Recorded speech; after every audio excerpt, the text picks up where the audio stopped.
Hello ladies and gentlemen, I'm Dr. Silva. Thank you for joining me for this talk on how to engage in meaningful, successful psychotherapy. Thankfully, the stigma of seeing a mental health professional is waning and people are becoming better educated regarding the various options available to them as far as psychotherapy. Needless to say, psychotherapy can be extremely helpful, and assuming that there are no major contraindications, and I'll go over some in just a minute, and that the client-therapist relationship is a good fit, it's almost always a good idea if a person is at all interested in it and does a little interviewing. I have a separate video on how to pick a good therapist. Then it's almost always a good idea if a person is interested in it. Not all individuals are equally, how can I put this?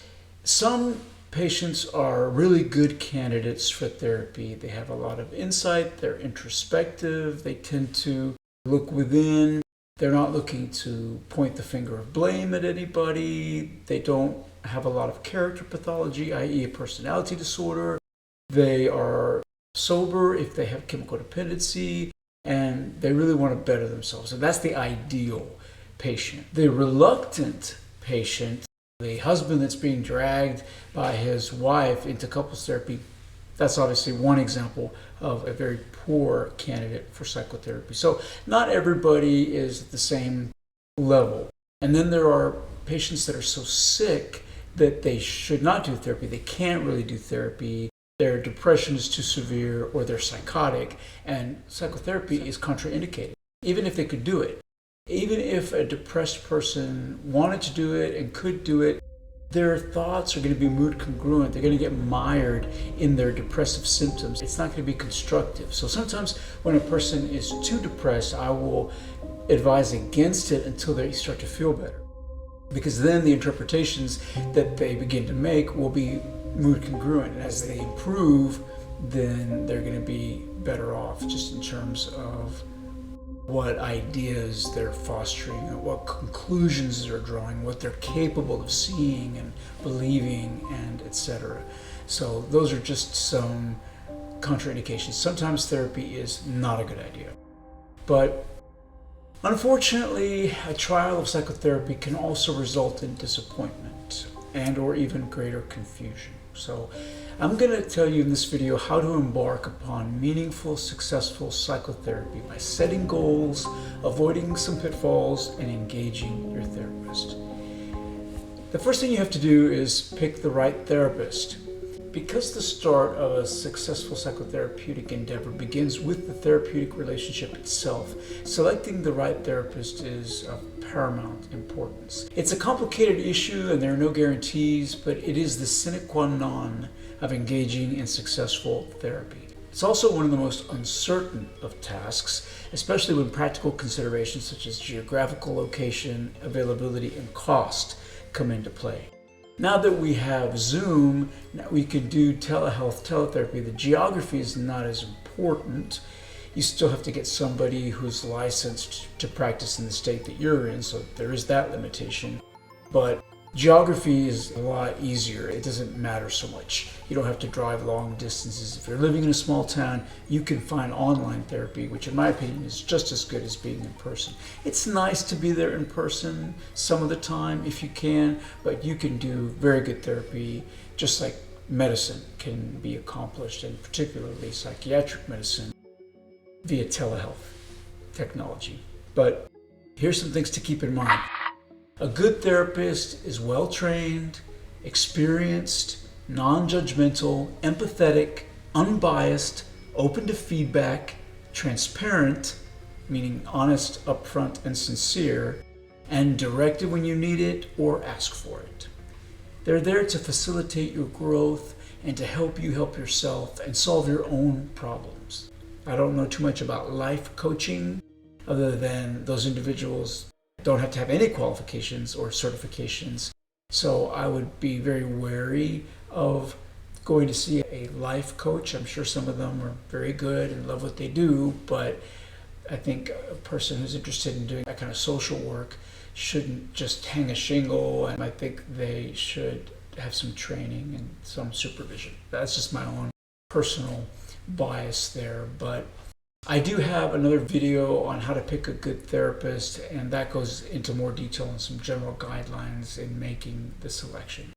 More specifically, the type of therapist you choose to see may depend upon your particular concerns. There are therapists who specialize in a host of specific conditions, such as LCDCs, licensed chemical dependency counselors, and other addictionologists. There are counselors that specialize in relationships, i.e. couples therapy. There are therapists who specialize in eating disorders. There are forensic psychologists and others. Within these groups, there may be further differences, as various therapists subscribe to various forms of therapy based on one school of thought or another. For example, there are cognitive behavioral therapists. My favorite is dialectical behavioral therapy, and I do intend to do an entire playlist on that. I need to get around to that.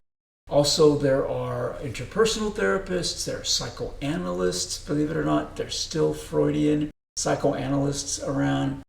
I just think that, anyway. I trained, by the way, in my residency training program. There were psychoanalysts there on faculty, and there was a certain psychodynamic bent to our supervised therapy, so I'm very familiar with it. I just think that it's outdated. Freud has really been discredited on most of what he proposed. I don't want to throw the baby out with the penis envy. I think the defense mechanisms, the unconscious ego defense mechanisms, are real, and they don't necessarily have all of the interpretations that Freud originally proposed, but people do project, and they do engage in reaction formation, and they do have denial and repression and different things. Those things do happen. But I think sitting on a couch and free associating for months or years while your analyst sits out of sight making notes, not saying a thing, I think that's very old school, very outdated, and I believe a therapist should be very engaging. That a therapist should engage, the client should make eye contact, and that there should be a certain warmth to the therapeutic relationship. That's just my personal bias. So I think psychoanalysis is, I don't subscribe to it, okay? There are other psychodynamic therapists, offshoots of that. There are always factions. And there are group therapists. There are people who specialize in the 12-step group therapies that you would do in a recovery center. There are hypnotherapists, there are faith-based counselors. Not all of them are credentialed in the way that licensed professional counselors, LPCs, are credentialed. So I'm talking about pastoral counseling, your minister, and maybe a Christian counselor. Some individuals want to go to therapy with a licensed professional counselor, a clinical psychologist, or a social worker who is a Christian and who believes in Jesus and who has that spiritual and philosophical orientation, because it's important to them. And I certainly respect that. I think that just like some people, some gay people really want to go to a LGBT counselor who's actually LGBT, because then they feel that that person really understands them in a way that even the most empathetic non-LGBT person really could not approximate. So a discussion of all of the available forms of talk therapy is well beyond the scope of this video, but there's plenty of information online. You can find organizations that can provide you additional information and to help you find the right therapist who is engaged in the paradigm that you most need. What kind of therapy might best suit you? Manage your expectations. When expectations are unreasonably low, well, this can sabotage the process by preventing us from adequately investing of our time and energy. Decide what you're looking for and identify any reservations you might have. Discuss these reservations openly at your first visit. That's the perfect visit to talk about why you think therapy may not help you, or why you didn't really want to come with your partner. Those things should be talked about, and they should be talked about right away.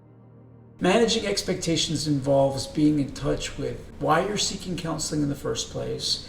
Perhaps you were referred by someone else, but in that case you should especially do some soul searching and ask yourself why or even whether you agree that professional assistance is the best next step. And once you've reconciled yourself to the notion of conferring with a professional counselor, ask yourself, are you needing someone who's going to employ a highly directive approach, an active therapist who will ask a lot of closed-ended questions, challenge your previously held assumptions, supply you with expert advice, and give you quote-unquote homework assignments? Or are you more interested in someone who will mainly listen? I.e., do you want an active therapist or a more passive therapist? You'll learn that over time, but you can ask. You can interview the prospective therapist and ask, what's your approach? What's your style? A good therapist is flexible and can provide both, actually. Frequency. At your first visit, you'll also need to determine the frequency of visits. Once a week, hour-long sessions are pretty standard for getting started, but in some cases, your therapist may initially recommend twice weekly sessions until the crisis has passed and your situation is stabilized somewhat. Rarely, if ever, are more frequent visits called for. Traditional psychoanalysis is an exception. Those individuals would go 4-5 days a week of analysis, but again, the goal of analysis per se is not really what this video is about. If a person needs to see a mental health professional more than twice a week to function and to stay safe, a brief course of hospitalization is indicated. If you need to be in group therapy every day for your crack addiction, then you need to be inpatient. You need to be in a residential rehab facility. There are also intensive outpatient programs where you go home, and so that's an intermediate where you are still there every day. But if you're just going to see a therapist, really, I think twice a week, I would say, is no more than twice a week. If you need more than twice a week, you need a different level of care. Duration. Therapy can be brief, short-term, or long-term. Certainly some individuals have done well to remain in therapy for years with one or more providers, but most practitioners agree that a principal goal of psychotherapy is to foster autonomy and to sufficiently improve a client's situation and symptoms such that they no longer require frequent ongoing sessions. I don't think there's anything wrong with keeping in touch with the therapist and having a session just when you need it, every now and then, even if it's not even once a month. That's fine, but a lot of times you really want to graduate from therapy. And there are some therapeutic paradigms where it's very explicit. You're going to be in therapy for this many weeks and then we're done. And the goal of therapy is graduation from therapy. So most therapies, though, are not that stringent, they're not that definitive, and sort of open-ended. It's between you and your therapist to decide how frequently you want to come, for how long, and when to conclude, if and when to conclude. But to the extent that graduating from therapy is a goal, a lot of times, from the beginning, there is at least the implication of an eventual endpoint, although the exact duration of treatment is not typically discussed or determined at the outset, again with the exception of some forms of highly structured brief therapy. It's called brief therapy because that's what it is. So in some cases in which a client has developed a good working relationship with a certain therapist, they might resume weekly or bi-weekly sessions only during difficult or particularly symptomatic periods, and otherwise suspend regular sessions in the interim. And again, that's valid. Other clients may graduate to monthly visits and remain on a maintenance schedule over the long term to stay on track. This is particularly appropriate for individuals who are in the later phases of recovery from substance abuse or some other form of addiction as a means of relapse prevention, to complement involvement in a community-based 12-step program, for example. Once you've voiced your preferences and you've agreed upon a general plan for treatment, the next order of business is to focus on what needs to be quote-unquote fixed. The reason for investing in what could be a significant amount of time, money, and energy needs to be made explicit. If you're not exactly sure, then this is an excellent opportunity to have that discussion with your new therapist. Identify target symptoms. Sometimes the goal of therapy involves understanding and controlling specific target symptoms, such as anger management, for example, or panic attacks, crying spells, feelings of hopelessness, helplessness, and/or worthlessness. Identifying target symptoms early on is especially important when therapy is a means by which to determine whether or not you should consider a trial of psychotropic medication. One of the things that an experienced therapist can tell you is whether or not they feel you might be suffering from a physical condition, the cause of which is biological, and that you would benefit from a consultation with a doctor who can prescribe medication. So even though therapists themselves don't have prescriptive authority, the experienced ones, they can identify endogenous illness when they see it. A good therapist will stop therapy, will suspend therapy and say, I can't see you anymore until you get some medical treatment. And so again, that's very important. I mentioned that at the beginning of this talk. When therapy is a part of a multidisciplinary approach in which you're already taking a psychotropic medication, focusing on the reduction or the elimination of your target symptoms in therapy is an effective way of making sure your treatment is well-rounded. Sometimes medications reduce symptoms to the extent that you're then able to accomplish the work you need to do in psychotherapy. Otherwise, sometimes therapy can be too traumatic.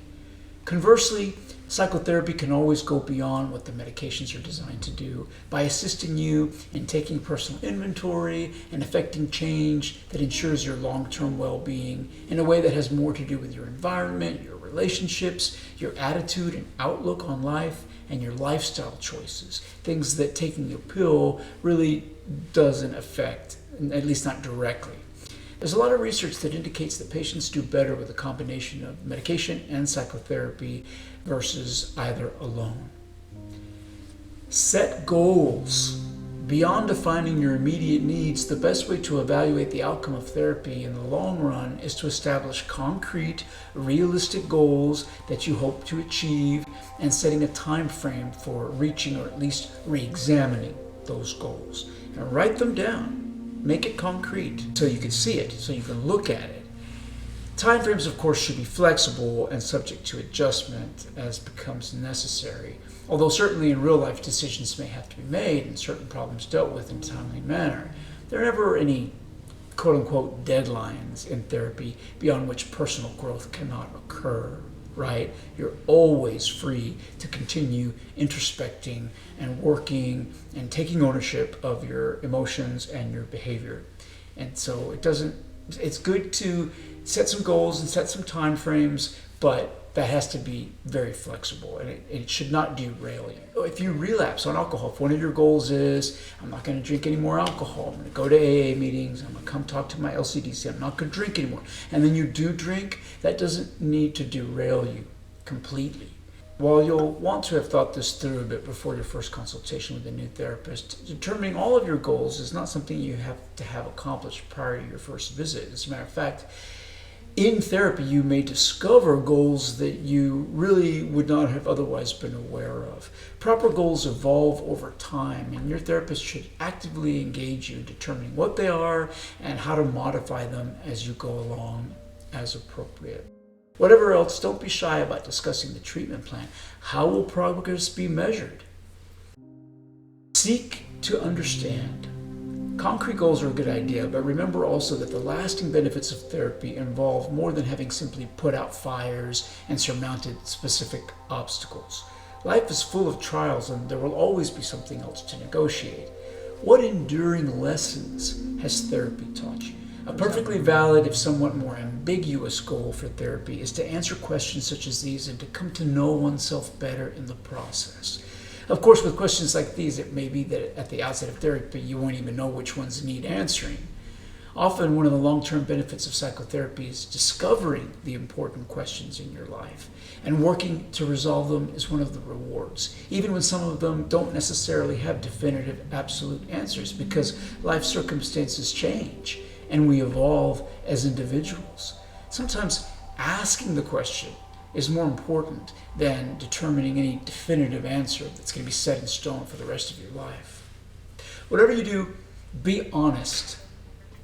Be honest. I'm going to say it again. Don't lie. to your therapist.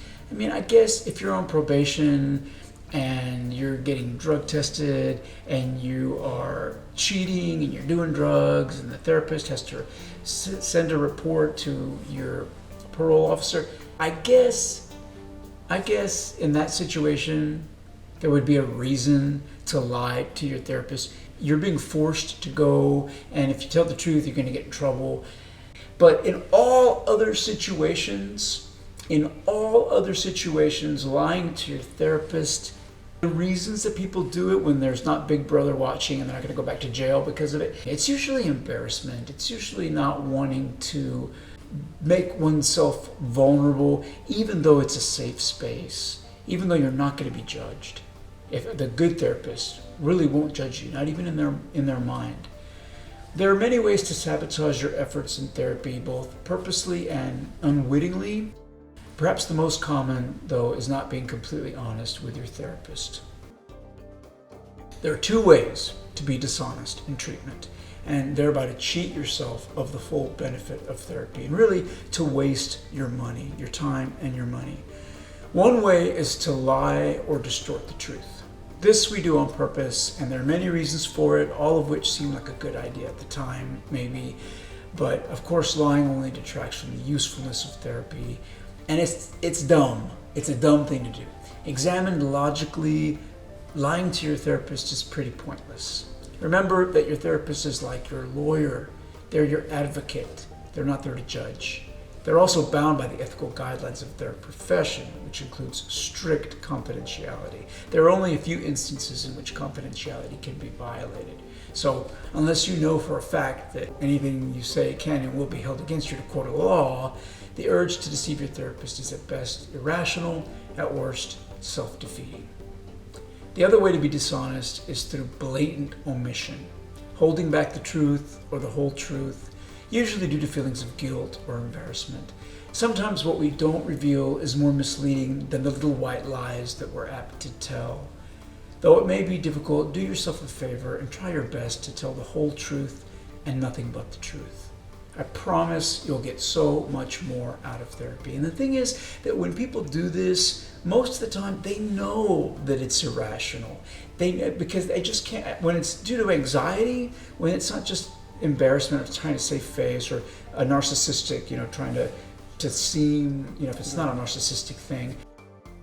If it's driven by anxiety, it can be really hard to do it because it can be just a person cringes, they loathe it. It's an irrational fear and they know it's irrational, but they have to summon courage. They can't even tell you what they're afraid of because it isn't logical. It isn't logical. And a lot of times I help patients when I know that they're struggling with that. I help them. I tell them that they can say whatever they're going to say. If they can't tell me the whole truth, if they're censoring themselves, whatever the impulse is, but I ask them to circle back. A lot of times it's easier. They can't tell the truth in the moment, but then they come back and they say, okay, you want to know the whole truth?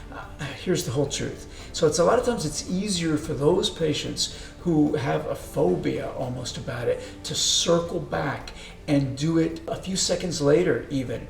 And it's a weird mental trick really, but it works. It works for a lot of patients. You give them permission to be dishonest by omission. Even some patients who tell little white lies, and you tell them, I'm never going to be upset if you come back to me and say, you know what, I wasn't honest with you, even if it was last time, here's the truth and the whole truth. I don't know why I didn't tell you, but here I'm telling you now. As long as you do it fairly quickly, as long as it doesn't have any ramifications. If you lie to me about the fact that you're selling the medications that I'm giving you, you're not taking them and you're selling them on the street, and you've been doing it for months, that's termination of the doctor-patient relationship, okay? But if you come back on visit 2 and you say, you know what, I told you that I never drink and the truth is blah, blah, blah.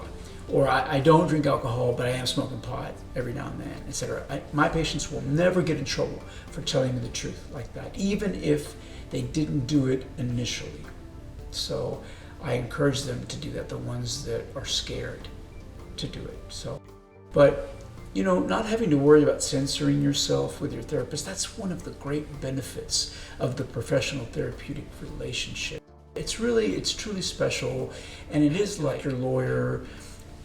It's a special kind of doctor, and it's a special kind of provider-client or provider-patient relationship. That privilege, it's called a privilege, and it is one of the things that's really makes that relationship so unique, and it gives it the power to be so helpful to you.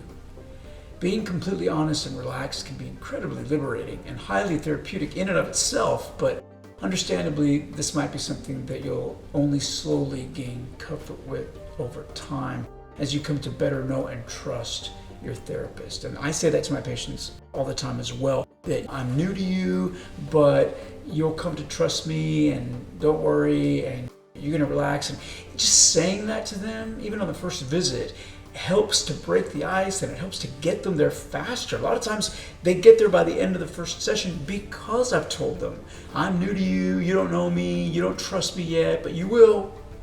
And especially if I know that they're not being honest, and I confront it and I say, hey, I need you to give me accurate information here, okay?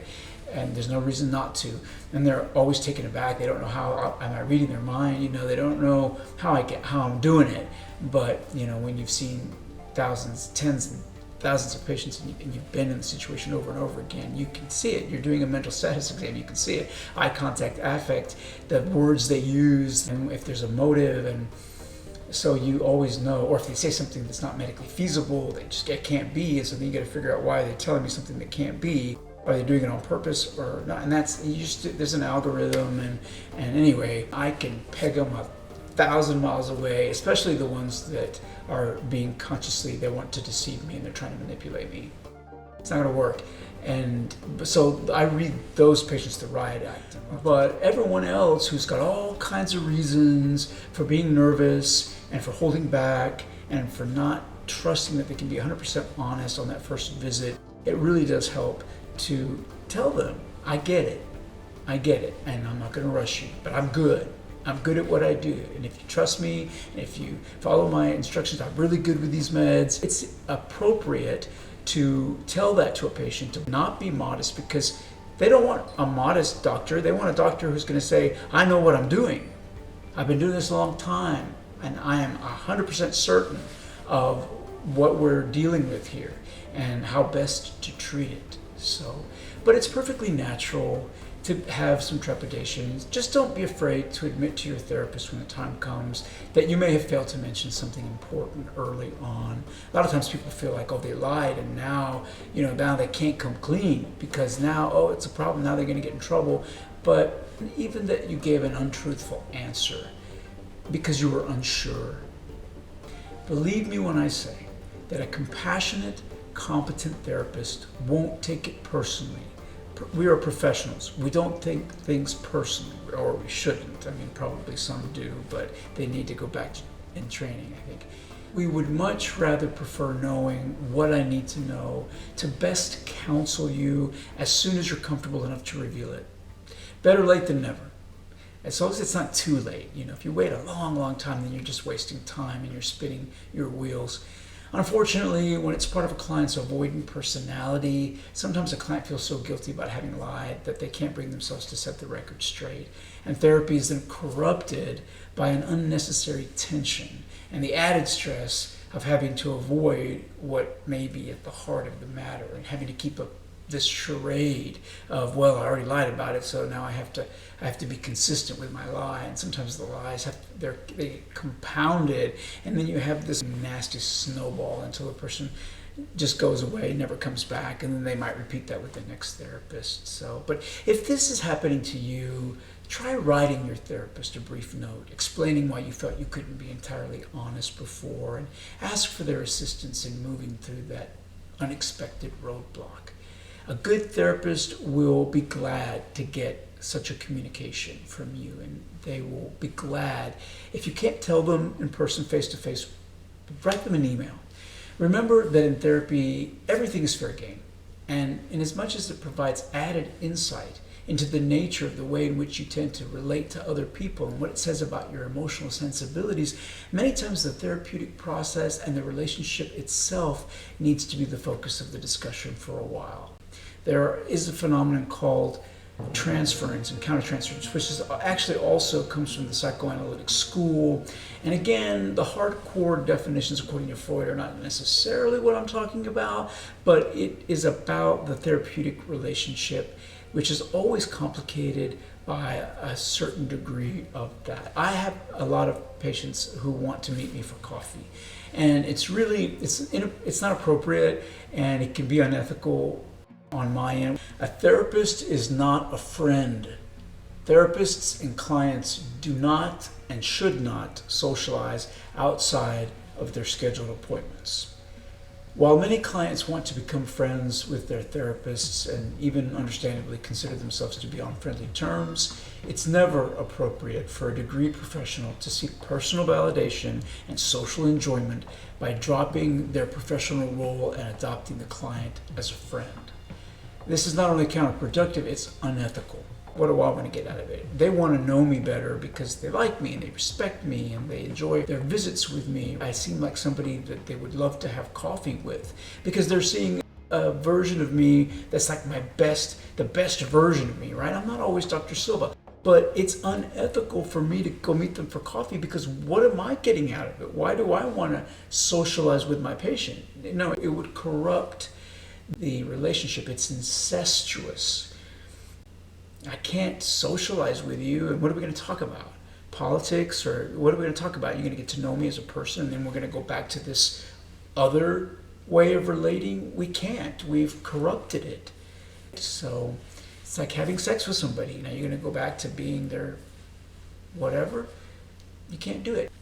Be honest with yourself. Sometimes you can't be honest with your therapist because you're not being entirely honest with yourself. Denial, rationalization, intellectualization, minimization, these are some of the defense mechanisms which I alluded to earlier. And we use them to protect ourselves, to protect the ego from the sometimes unpleasant truth. There are primitive defense mechanisms, there are more mature defense mechanisms, but being honest with yourself is perhaps more easily said than done. I mean, I acknowledge that. But as with seeking to understand, it's a valid work in progress, and it's something that an astute therapist will encourage and remind you to do from time to time. As clients, we rely upon the professional's objectivity and impartiality to help us see ourselves more accurately. Everybody has a blind spot for themselves, including seasoned psychiatrists and experienced therapists with many years of experience under their belt. You can't do therapy on yourself because there is an inherently subjective component. That eyeball at the other end of the microscope, you can't see it because a big part of it is the eyeball. So you need another eyeball. You need another set of eyeballs.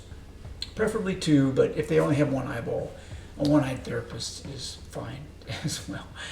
All right, engage your therapist. Therapy is not a monologue, again, with the exception of classical psychoanalysis. Freudian analysis is a form of therapy with many extremes. Instead, psychotherapy should be a dialogue between the client and the therapist. So don't be shy about asking questions and providing critical feedback, even challenging your therapist's assumptions if they don't make sense to you or if you fundamentally disagree. Your therapist may have training and experience and some measure of objectivity on their side, but they're not infallible, all right? They're not the Pope. Not only that, but it's in the exchange of ideas with the therapist that some of the most important discoveries take place. So the therapist is not there to figure you out and then let you in on the secret. A lot of times it's through that interaction that you both have those moments of inspiration where the light bulb goes on, and it's really great when it happens at the same time. It's a very special relationship and a special kind of treatment. An active, vibrant discussion keeps the lines of communication open, it prevents misunderstandings, spontaneously gives rise to new hypotheses worth exploring, and at the very least assures that you're being heard. A good therapist also wants feedback, will take that feedback, and will improve. Don't sabotage treatment. I've already talked about how anything less than complete honesty can detract from and even derail treatment. And I mentioned how low expectations and skepticism can sabotage you before you even get started. But nothing wrecks the entire process more completely and permanently than abruptly walking away from therapy because of a momentary flash of emotion. Sometimes it's anxiety, usually it's anger or hurt feelings, but it's always a bad idea if you do it without first signaling your intention and scheduling at least one final session to discuss your reasons for terminating the therapeutic relationship. If you're going to fire your therapist, tell them why and have a session about it before you leave. It could be that you're justified in your decision and that terminating therapy is actually the right thing to do, whether you take a break from it completely or find a new therapist right away with whom to work. But if you act impulsively and you don't process it with your therapist before you abandon treatment, you might miss the opportunity to either clarify a simple misunderstanding or else at the very least speak your mind and leave the therapist with something to think about for their next client. Especially if you're motivated by anger to fire your therapist, give yourself some time to calm down and give your therapist the opportunity to refer you to someone else so that you can continue to work on your issues. You should never make decisions about your treatment based on hard feelings aroused in you by something your therapist said or something they did or didn't do. The other possibility is that you're feeling vulnerable and threatened precisely because you're getting somewhere in treatment. Therapy is not always comfortable, and it can actually be a bit stressful or even daunting at times, depending on the strength and nature of your defense mechanisms. Particularly if you want to quit altogether, ask yourself if you're not avoiding moving through and dealing with something difficult or painful. Sometimes you get mad at your therapist and you're just scapegoating your therapist. It's just an excuse so that you can walk out on therapy because you really don't want to be doing therapy. And that happens in couples therapy as well. One of the partners will say, oh, the therapist's on your side. They're not listening, and they leave. Know your rights. Because getting the most from psychotherapy requires a certain peace of mind, for example, regarding the legal limits on confidentiality, familiarizing yourself with your rights as a therapy client can be an important part of committing to the process, especially if you're new to it. As far as confidentiality goes, the law in all 50 states protects the privacy of communications between a client and a psychotherapist. But there are limited situations in which a therapist is permitted or required even to disclose information without your consent. These are situations involving certain court proceedings, when a judge issues a subpoena, if you file a complaint or a lawsuit against your therapist and the therapist has to defend themselves, specific diagnostic and treatment information is requested by your insurance company in order to authorize payment for services rendered, situations involving the potential abuse of a child or an elderly or disabled person, or if you make serious threats of homicide against a specific person and you have every intention of actually carrying out that threat. The therapist may be required to notify the potential victim directly and/or contact law enforcement. That varies from state to state. Depending on the law, minors who are not emancipated may also have their treatment records subject to review by their parents. So it's best for teenagers to come to a clear understanding with their therapists regarding what information, if any, will be shared with their parents without their explicit prior consent. And I believe that a good therapist will hold some things in confidence, as long as it's not dangerous, as long as it's not something that a parent really would need to know. There are certain things that the parents need to know. And a good therapist, I think, will know those things and should have that discussion with the teenager. So it's hard, it's tough. Protected health information. You have the right to examine and/or receive a copy of your clinical record if you request it in writing and you pay for it. But your therapist has the prerogative to refuse the request on clinical grounds or to release to you a redacted copy of their notes, whose decision you then have a right to appeal. But this is based on the fact that professional records can be misinterpreted and/or upsetting to untrained readers and can actually do psychological harm to the client, especially if they're theorizing or they're speculating, or they think that they have some things that you need to either figure out for yourself or that may or may not be accurate. And a therapist should be very careful about documenting theories, but there are provisions, legal provisions for saying, except for psychotherapy records. Not necessarily psychiatrists' records, although in my case, I do a lot of supportive therapy, and so there would definitely be things that might need to be redacted in my records as well. But the laws usually state psychotherapy records. So I'd have to make a case for the fact that I'm doing psychotherapy in order to be included in that loophole. Although you have a legal right to request a copy of your therapy record, I generally advise against it on therapeutic grounds. You can always discuss with your therapist, what are your impressions? If, as a matter of fact, if you're having a good dialogue, then you know what your therapist is thinking. And except for certain theories that they might, again, want you to figure out for yourself, or they don't want to be too directive about it. But then you don't want to be reading that stuff. So again, reading through your record, just have an open relationship with your therapist, a good communication, and just ask, go to the source. I myself frequently make observations and other notations in a patient's chart that would not necessarily be therapeutic for them to read verbatim, and that in a few cases might actually be detrimental to progress or therapy, or even downright psychologically harmful. Any helpful observations, insights, and interpretations that should be communicated would be brought up by a therapist in session, and when the time is right, and in such a manner that is measured and most appropriate, with the client's well-being and best interests in mind. If you need records sent to your doctor or another provider, it's best to sign a release of information form and have your therapist mail or fax the records directly to that professional. Contraindications to therapy. There are a few circumstances in which engaging in psychotherapy is not a good idea at the time.